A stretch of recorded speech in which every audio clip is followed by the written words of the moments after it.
Hi students, good morning to all. I am Pushpavati. Today we are discussing about the corporate accounting.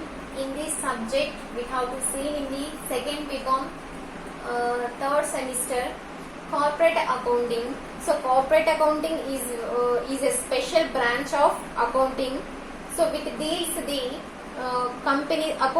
accounting for companies preparation of their financial accounts. So corporate accounting is also one of the special branch is a special branch in accounting.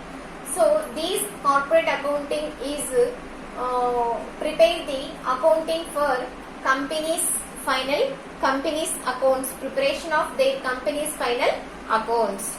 So this is the corporate accounting. So comes to the corporate accounting. So we have to learn the 5 units in this corporate accounting. So first unit, accounting for share capital. So accounting for share capital, how to we can issue the shares, how we can forfeited the shares, forfeiture of shares, how we can reissue of shares. So how we can reissue of forfeited shares, issue to rights, bonus shares, buyback of shares. So these concepts we have to learn in the first unit, accounting for share capital. Second unit, issue and redemption of debentures. Issue and redemption of debentures. In this second unit, how we can issue the debentures, what is the process of issue of debentures and redemption of debentures, and convertible and non-convertible debentures. We can convert the debentures into equity shares or preferential shares. How we can convert? It is possible. We have to learn the convertible and non-convertible debentures. And ESOP, shortcut form lo manam ESOP antam, దీన్ని employee stock option. So we have to learn these concepts in the second unit, issue and redemption of debentures. Third unit, valuation of goodwill. In this valuation of goodwill, we have to learn the valuation of goodwill and valuation of shares. How we can evaluate the value of goodwill and how we can evaluate the value of shares. And fourth unit, company final accounts. In this company final accounts, we have to prepare the final accounts, profit and loss account, balance sheet. So we have to prepare the final accounts in the fourth unit. We have to do the process of final accounts. And then fifth unit, provisions of the Companies Act 2013. What are the provisions they have to in the Companies Act 2013? We have to see the and we have to follow the provisions when preparing all these final accounts. In this chapter, we have to now learn the provisions of what are the provisions is there in the Companies Act 2013, and also Companies Act 1956 is there, and that 1956 we have to rename that is Companies Act 2013. So some provisions they have to change and some provisions they have to include the Companies Act. That's why we have to name that is revise the Companies Act 2013. So before we have to go into the company accounting for share capital. So we have to know the accounting, corporate accounting is a special branch of accounting. But corporate accounting is one of the corporate accounting is dealing to the only company's account. Corporate accounting is relating to the companies. So it is corporate accounting is relating to company. So what do you mean by company? So before going to first unit, discussing first unit, we have to learn the what do you mean by company? What is a company? So simple. So we have to know the sole proprietorship form, partnership form. So when it comes to the sole proprietorship form, we have to know the advantages and disadvantages.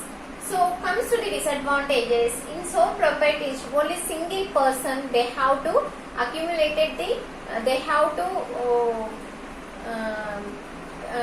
invest the capital only single person, and they have to bear the entire liability from the company. So they have to bear the entire liability from the company. They have to arise the liability, that total liability bear by the sole proprietorship. So in this sole proprietorship is limited capital and unlimited liability. Limited capital, only limited capital, we cannot grow up the company, we cannot grow up the organization. So sole proprietorship నుంచి ఇంకో కొంచెం changes చేయాలన్నా, increase కావాలన్నా business ని, there is no possible because of it is a limited capital and unlimited liability. So liability is very unlimited. So only single person is there. When the liability is arises in the sole proprietorship, the entire liability bear by the sole proprietor. So it is limitations. Comes to the partnership, same limitations is there. So partnership form, some people, only limited people, they have to contribute the money and they have to do the activities of the partnership. So in this partnership, take the partnership form also, we have to see the limitations, limited capital and unlimited liability. So overcoming of these limitations, they form a, that is company. Overcoming of these limitations, they form a company. In that company, there is no limited capital, there is no unlimited liability. Because of in this company, every people in the not only city, not only state, not only state, so entire worldwide, if any person, they can invest the money in the company. So every people, everywhere, every place, we can invest the company, invest the investment in that company, because of the capital is arises more and more. So there is no limited capital. In that company has more capital. And also unlimited liability, there is no unlimited liability in the company.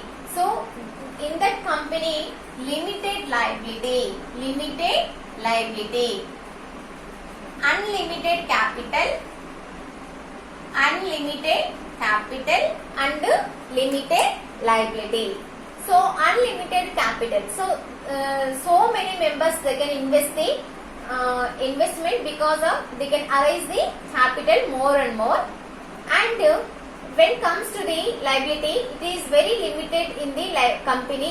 Liability is very limited.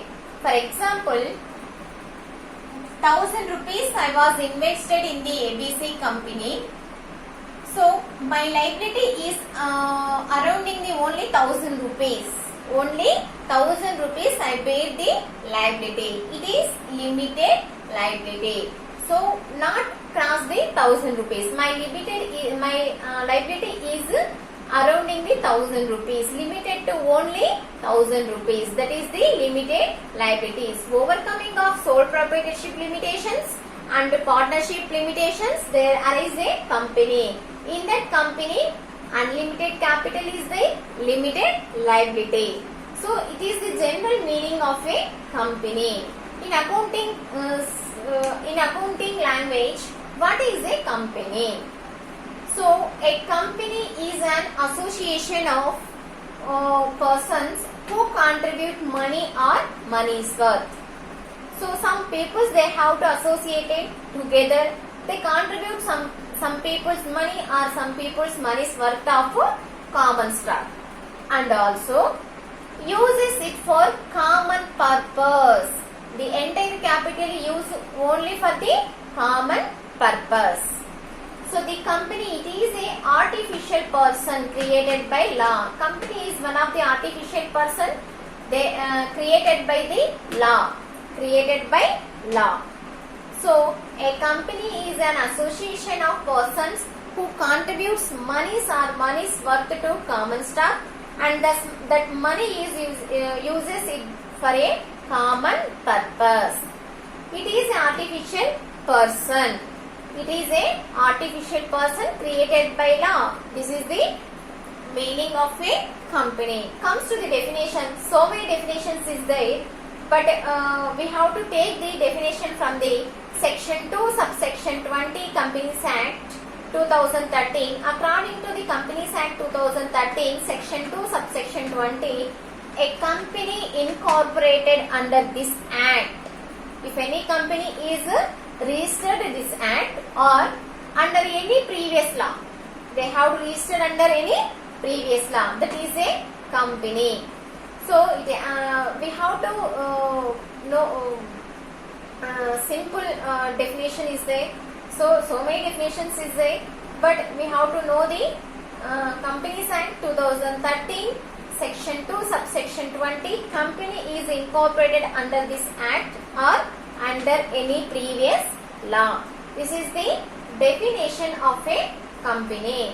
So this is the meaning and the definition of a company. And next one, next characteristics of a company. So in the characteristics of a company, voluntary association. So a company is a voluntary association of many peoples. So the associated is registered. The association is registered under the Companies Act. Therefore, a company is formed by the choice of consent. Choice of consent means if any person they have to interested to invest in the company, it is free to. It means they have to invest that company, and there is no restrictions of that person. And next one, separate legal entity. Separate legal entity. A company is an association. A company is an artificial person created by law. See, we have to know the created. It is a artificial person is created by law. So it enjoys the all rights like common human being. We can't see the physically of the person, but they enjoy the all rights like the human beings has rights.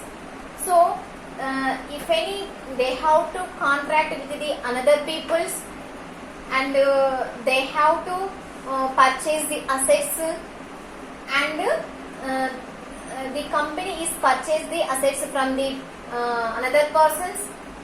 The company is a contract with the another persons, and another persons with the contract with the companies.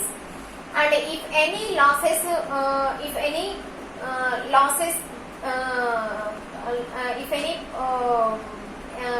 should the legal against by the another persons, so it enjoys the all rights like human beings, but we cannot see the physically.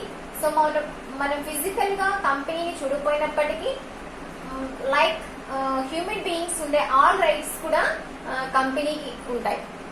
And then perpetual ససెషన్.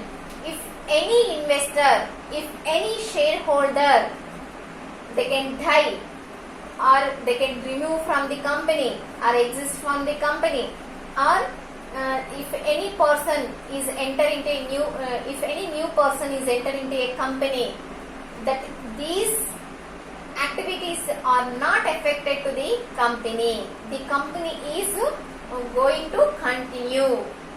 So that is perpetual succession. And next one, common seal. So the investor, we know the investors is worldwide. So these the worldwide the investors is has in worldwide, but all investors is comes to the office and they cannot sign it, not possible, because of they have to created the seal, that is common seal, and that common seal has put to the company name and logo. So this is the common seal. And limited liability. So we know in that company has a limited liability. So when the investors invest the amount that limited is surrounding the invested amount. Like I was invested the 1000 rupees in that company, my liability is limited to the only 1000 rupees. That is the limited liability. And transferability of shares. So transfer in that company, it is transferable from one person to another person, and we cannot buy the shares from any person and purchase the sell the shares from one person to another person. It is transferability of shares. And management. In that company, management is separate and owners is separate, because the owners are investors, is worldwide is there. So the entire shareholders, the total number shareholders cannot manage the company, because of on behalf of shareholders, the shareholders can elect the persons, that is board of directors. That board of directors, they can elect the persons. That person, they can manage the management in that company, that managed by the board of directors. And then last one, statutory regulations. In the statutory regulations, so if any company, they can follow the some regulations in the Companies Act 2013. Any company not avoid these regulations, if there is no right to avoid the regulations to the Companies Act 2013. If any company is registered under the Companies Act 2013, that company must be follow the regulations, statutory regulations in that Companies Act 2013. This is the characteristics of a company. So today we have to we was discussed meaning of a company, definition of a company, and the characteristics of a company. So I hope you can understand the topic. Thank you.